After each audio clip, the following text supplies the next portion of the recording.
ఆంధ్రప్రదేశ్లో ఒకే రోజు 77 divisional development ఆఫీసులు ప్రారంభించడం సంతోషంగా ఉందన్నారు ఉప ముఖ్యమంత్రి పవన్ కళ్యాణ్. ఆ తర్వాత జనసేన నేతలు కార్యకర్తలతో భేటీ అయ్యారు. గుర్తింపు కోసం తాను పనిచేయనని, ప్రజల కోసం మాత్రమే పనిచేస్తా అన్నారు పవన్ కళ్యాణ్. తనకు పదవి అలంకారం కాదన్నారు. కష్టపడితే కార్యకర్తలకు గుర్తింపు వస్తుందని క్యాడర్కు, లీడర్లకు సూచించారు పవన్ కళ్యాణ్. ఇదే అంశానికి సంబంధించి ఫుల్ డీటెయిల్స్ మా ప్రతినిధి కాంతి అందిస్తారు. కాంతి.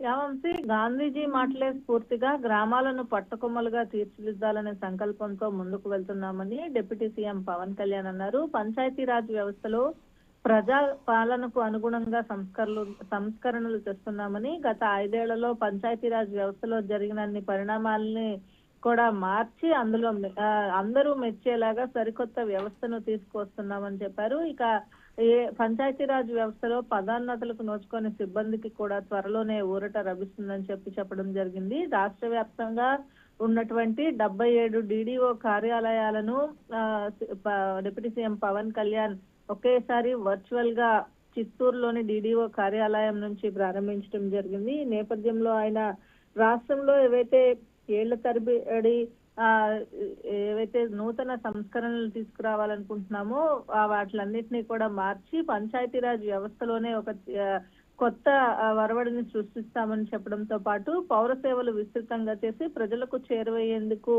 ఈ మార్పు దోహదపడుతుందని చెప్పి స్వతంత్రంగా వ్యవహరిస్తూ ప్రజల అవసరాలు తీరుస్తూ స్థానిక సంస్థల దగ్గర సాధ్యం కాని పనులు ఏవైతే ఉన్నాయో వాటిని మాత్రమే ప్రభుత్వాలపై ఆధారపడేలాగా బలోపేతం చేయాలనే లక్ష్యంతో ముందుకు వెళ్తున్నామని, అలాగే పంచాయతీరాజ్ గ్రామీణాభివృద్ధి శాఖలో చేపట్టినటువంటి సంస్కరణల ద్వారా గ్రామాలలో చేపట్టినటువంటి అభివృద్ధి కార్యక్రమాలను పటిష్టంగా అమలు చేయడానికి డివిజనల్ డెవలప్మెంట్ కార్యాలయాలు బలంగా పనిచేస్తాయని చెప్పారు. ఈ నేపథ్యంలో పవన్ కళ్యాణ్ ఏవైతే రాష్ట్రానికి సంబంధించి అలాగే కూటమి నాయకులతోటి ఏవైతే ఏర్పాటు చేసినటువంటి సమావేశంలో కూడా బీజేపీ, టీడీపీ అలాగే జనసేన కార్యకర్తలతో కూడా సమావేశమయ్యారు. ఇందులో భాగంగా వ్యవస్థల ప్రక్షాళన పైన ఇంత బలంగా ముందుకు వెళ్తుంటే దానికి కారణం మీ అందరి మద్దతు ఉండాల్సిన అవసరం ఉంది, ప్రభుత్వానికి అండగా నిలబడటంతోనే ఇదంతా సాధ్యమవుతుంది అంటూ కూడా పవన్ కళ్యాణ్ చెప్పారు. కార్యకర్తలతోటి ఏదైతే ఆయన మాట్లాడిన మాటలు కొంత కీలకంగా